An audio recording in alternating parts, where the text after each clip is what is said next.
Hey everyone, Cash here with our first video from our new Raiders franchise in Madden 16. We will begin it today finally after a small delay, some issues with the game, but we've got those figured out. I will expand upon them as we begin this episode. But you know, with the reveal last week we were going to be playing as the Raiders. I also hinted that we would be doing it as an owner, part of that related to the stadium, which I'll touch on in a little bit. But I decided to go with a former player, and we're going to believe that Trey Cash, former Buffalo Bills, former Saints running back, retired and somehow came into a lot of cash, enough to buy the Oakland Raiders. So we are going to try and turn around this franchise, one that has been in such turmoil over the last decade or so. But we begin the franchise here. This is the home screen. They've changed this menu system around a lot this year, and I like it. It's a very cool way of doing it. It makes it easier to navigate through some things. But getting in immediately to some of the issues with franchise, the one big problem was related to confidence. The drive goals they implemented this year, they did not do correctly. So after a few weeks, all your players might be up to 100 confidence, which we do not want. That makes them too good, too fast. So the way you solve that is with a 32-team league. That way all your games are user versus user. You can see there in that play preseason game there, it's cash at cash. It's me playing myself. That eliminates the drive goals and will fix this issue that everyone is having. They maybe will fix this in another patch, but I didn't want to have to wait another couple weeks or even a month for that to come. And then the other problem is related to CPU roster logic. If you start a franchise up in advance, simulate through the preseason, go look at the transactions and you will see a handful of rookies and veterans that are getting cut by the CPU that should not be. Some examples I'm going to show here. Tevin Coleman, every time I simulated, he would be cut in the preseason. Same with Philip Dorsett and same with Jeremy Langford. And then among other names of guys that you just shouldn't be seeing getting cut. So again, the 32-team league resolves that issue as well. Now, if you're worried about as far as still keeping this to just a one-team league, it is. I am only going to control the Raiders. Everything else on these other teams is set to CPU control. So fill roster, re-sign players, free agencies. The other teams will still do that. I don't have to control all of that stuff, but when it comes to making sure they're not cutting the wrong guys and then fixing this confidence issue, the 32-team league will resolve all of that. I haven't really seen any major issues or side effects, bad side effects that come from doing it this way. I do know there's one thing related to the draft where there might not be trades in the draft, but honestly, that's one small thing that I will take if it means some other bigger issues are resolved. So that is it as far as the prep introduction of the franchise. Let's dive into things now. We're going to take a look at the roster and get an idea of what we are working with. This is a team that needs a lot of help. Starting at quarterback, we have Derek Carr, Christian Ponder, Matt McGloin, and Garrett Gilbert. We'll see who we keep out of those four, whether we're going to keep 2 or 3 quarterbacks. Then we have Latavius Murray, Roy Halou. Zerlin Tipton is a guy that I have signed pre-start of the preseason. Tywan Jones there and George Atkinson. Tipton is a guy similar to Trent Richardson, but maybe a little bit better. Obviously, we're not going to re-sign him. We have Marcel Reese at fullback. Wide receiver, we have Michael Crabtree, Amari Cooper, an absolute cornerstone of this team. 21 years old, 82 overall, and he is going to be huge this season and many seasons to come. Then we have Rod Streeter, Andre Holmes, Bryce Butler, Seth Roberts, and Andre DeBow. I do have pre-existing injuries on, so you see DeBow is out with an injury for the season. Then we have Lee Smith, Micah Rivera, Walford, the rookie, and John Condo. I believe he's a long snapper.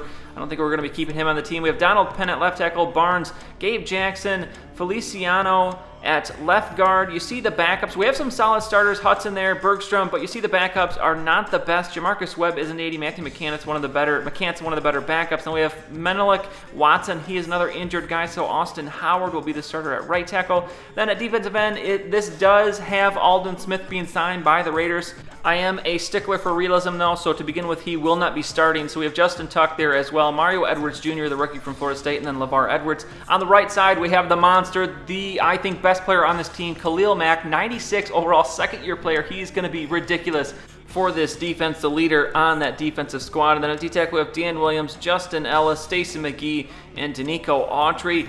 For the linebackers, we have Lorenzo Alexander and Ray Armstrong on the left side. In the middle, it's Curtis Lofton and Ben Heaney, the rookie from Kansas. On the right side, it's Malcolm Smith, the former Seattle Seahawk, MVP of their Super Bowl win. And then in the corner, we have TJ Carey, DJ Hayden, Keith McGill, Chimdi Chekwa, who is hurt, Nico Thorpe, and we have finally Dexter McDonald. So a young cornerback core as they will need some work, but I think they have a lot of talent. At free safety, we have Nate Allen, and then at strong safety, we have Charles Woodson, Larry Asante, and then Taylor Mays I actually signed before he re-signed in real life, so good call by me, I guess. And then we have Sebastian Janikowski and Marquette King at kicker and punter. So that is what we're working with. We have a media question here to begin. So now that we're back as an owner, we throw into the mix the whole media question thing, setting ticket prices. I don't know if I'll show a lot of that stuff, but I will be showing one piece here in a little bit related to being the owner. But I do like doing the owner a little bit more because you're able to hire and fire coaches. It adds an extra little bit of a wrinkle to the whole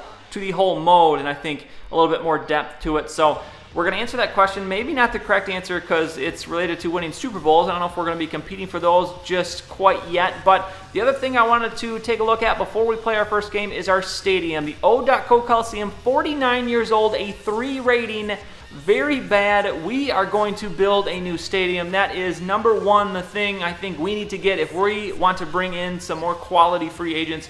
I think this will go a long way, as well as helping us earn a little more money because our facilities are so bad. I think it's going to hinder us from making as much money as we need to. So we're going to start that whole process up in a few weeks. We will be able to pick our stadium, and I'll take you through that choice. But now, finally, it is time to play a game. Preseason week number 1, we're going to be taking on the St. Louis Rams. We get the opportunity to get a first look at this team, and I am excited to see what they have to offer. Derek Carr, this guy, second-year player, a lot of talent, a lot of raw talent, someone that I think we will have to work with and work on to get the most out of him. And we begin this one 1st and 10. Carr back to throw, and he is going to find his first receiver. First completion is going to be to Mekhi Rivera, the starter at tight end. Now 2nd and 3 from the 33. The handoff going to go to Latavius Murray, and he will stumble his way to the 37 for a first down. But now later in the drive, it's 3rd and 4. Carr will throw, looking, and he is going to be sacked. Holding on to the ball too long there as Sims gets the sack. And we would be forced to punt. We have the ball back here later in the first quarter, and it's going to be Amari Cooper with his first ever NFL reception, as that will be one of many to come. Now 2nd and 2, the pump fake, and we're just going to dump it down here to Crabtree. Crabtree, though, a tough run here as he gets taken out at the ankles down other side of the 50. Now 3rd and 7 from the 42. Carr will throw. He's got a receiver going for him. It's Cooper, but he cannot pull it down. But you see the athleticism there, him going up for that one. And I'm sure at some point he will learn to catch those sort of balls. But now 3rd and inches, and we're going deep. We're going to find Rod Streeter, and he is going to see you later. Streeter going the distance. Carr with his first touchdown of the preseason. And what a nice throw that was. You see some of the pop-ups there. There are still weekly goals that the players can get that will give them XP and confidence boost, but it's not nearly to the level of the drive goals. But you see there, the Rams answer with a touchdown of their own. So 7-7, Rams have the ball back. 5 minutes to go in the second quarter. Backups are not in the game. It's Case Keenum. He's going to find Givens, and he is going to get into the end zone even with that completely unnecessary hop he did there. 39-yard touchdown. So the Rams take the lead now 14-7. Just over 4 minutes to go in the first half. Matt McGloin in the game. He's going to find Lee Smith, the backup tight end, and he has got a lot of room, and no one is going to catch him. Somebody giving chase there, but he will not get there in time, and Smith goes the distance. The quick strike from this Raiders offense. I would not expect to see a lot of those this season. I don't know how well the passing game will be, but here, actually, this may be a little bit more of things to come as that pass. And you see the accuracy issues. I have found a good slider set to use this year. It really shows the parity between the good and bad QBs as that pass behind the receiver. The Rams are going to intercept it. And here late in the second, that sack will force the Rams to kick a field goal. So it's 17-14 going into the half. They have the ball to start the third quarter. And here Keenum, that pass nearly intercepted, but Tavon Austin going to come down with it. Fortunately, the tackle comes in just before he reaches the end zone. So now 1st and goal from the 1, and it's going to be Trey Mason walking in for the touchdown. So the Raiders defense struggling in this one. It's now 24-14, 2 minutes to go in the third quarter. And we have Christian Ponder in the game now, I believe, and that one going to go off the hands of the tight end, off the defender, and intercepted. What a nice play that was. Nice hand-eye coordination there from Bates to pick that one off. The Rams now down to the 1. It's going to be Trey Mason again with his second 1-yard rushing touchdown of the game. And this one is all Rams. 31-14. We now have 2 minutes to go in the fourth quarter. And this pass going to be completed. Bryce Butler going to get the first down there out to the 35. Garrett Gilbert in at QB now. It's 1st and 10, just under 2 minutes to go. Gilbert back to throw, looking, and he is going to be sacked. Could not get it away in time. It's Westbrooks with the sack. So now 3rd and 11, play action, and we are going to be sacked again, and this game will end. We lose our first game 31-14. Respectable. There was some definite good spots in that game. A lot of work needs to be done, though. You see the comparison. The Rams beat us in every facet except for average yards per play. 2 turnovers, that's going to kill us in that game. But now we move ahead to week number 2, a game against the Vikings coming. Before that, I did make one signing, and no, your eyes are not deceiving you. I did sign 48 overall Shane Wynn, but look at that speed. 96 speed, 94 acceleration. We're going to try him out as a kick returner. The reason he's a 48 is because his route running's a 44, his catch is a 70, respectable. But some of his other receiving stats are very low. So we're going to give him a shot. He's a guy from Indiana, a speedster, and we'll see if he can help out our return game. So here we go, game on the road at Minnesota. In the last year, they're going to be playing at the home of the Minnesota Golden Gophers. But to begin this one, Latavius Murray with a very nice run there. But now 3rd and 2 as we look to avoid the 3 and out, and that pass will be completed. Amari Cooper with the catch there to complete that 3rd down, and the drive continues. But now 2nd and 17.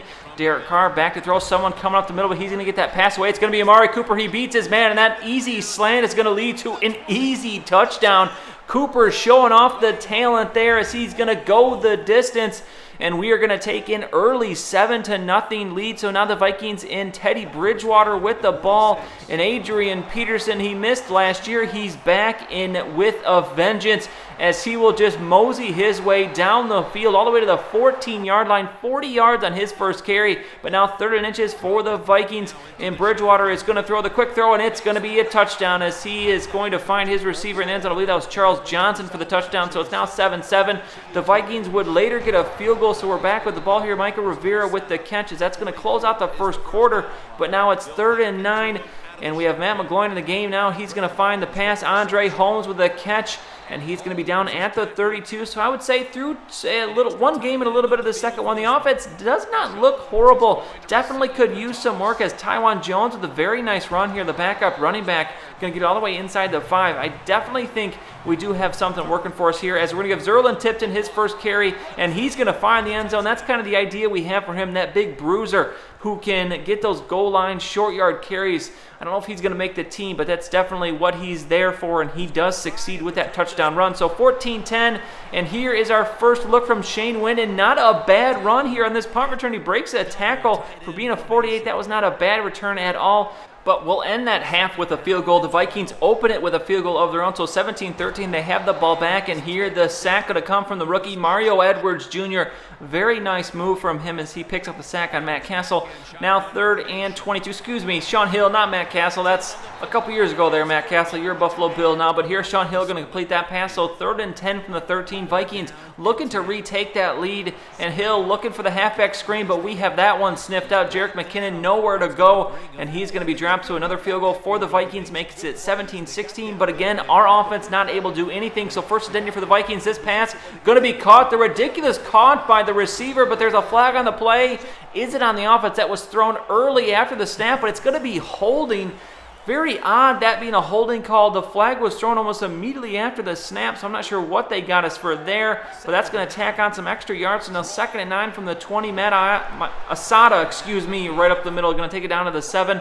And now 3rd and goal from the 1. The Vikings looking for the touchdown to take the lead, but the defense coming up big, forcing the stop, and another field goal from the Vikings. So 19-17, 2:30 to go in the game. And here we're going to hand the ball off. George Atkinson, the former Golden Domer, on 2nd and 1, will pick up the first down out of bounds at the 33. He picks up 12 yards, but now 3rd and 10, and the pressure coming. The sack going to come down as Cole picks up the sack. And now out for the 62-yard field goal. We do have 13-mile-per-hour wind at our back, and Janikowski going to nail this one. It's off the little support post there, but the kick is good, so we've taken the lead. We're going to pick up our first win in this Raiders franchise. We will see Sean Hill going to look to keep us from doing that. On 2nd and 10, he's going to find Diggs for the catch. He breaks a tackle and is out across the 50 as we're now 59 seconds to go. 2nd and 1 here. Hill shotgun, as they need just really one more first down to get in field goal range, although that wind is against them. But look at this, Sean Hill, no one covering the QB, and he is going to get all the way down inside the 20 to the 17, and that is not looking good for the Raiders.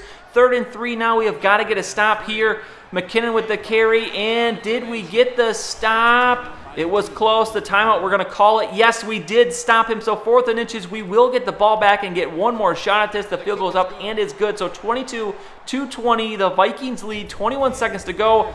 But unfortunately, we would get nowhere close to field goal range, and we're going to lose this one by 2. But this one, much better than game 1. You see the stats here. We do get 186 yards passing, but the defense gives up 174 yards rushing to the Vikings. They do have a good running game, but I don't know that good. So some more things to work on, and that is week 1 and 2. We're going to split the preseason into 2 videos. We have not had to make any cuts yet, but you see we will have to make some after this week 3 game against the Cardinals. 2 players will have to be cut. We'll start to take a look at what players might make this team, which ones might not, and then obviously the final cuts will come in week 4 in the next episode. But let me know what you think of the team down below in the comments. Who do you think is going to do well? Who do you think is going to do bad? What positions do you think I should focus on working on the soonest, whether it's through free agency, maybe a trade? Let me know what you think in the comments down below. But otherwise, that's going to be it for this one. If you enjoyed the video, please go ahead and give it a like. I would really appreciate it. And subscribe to see any future videos that I make. As always, thanks for watching, and I'll see you all next time.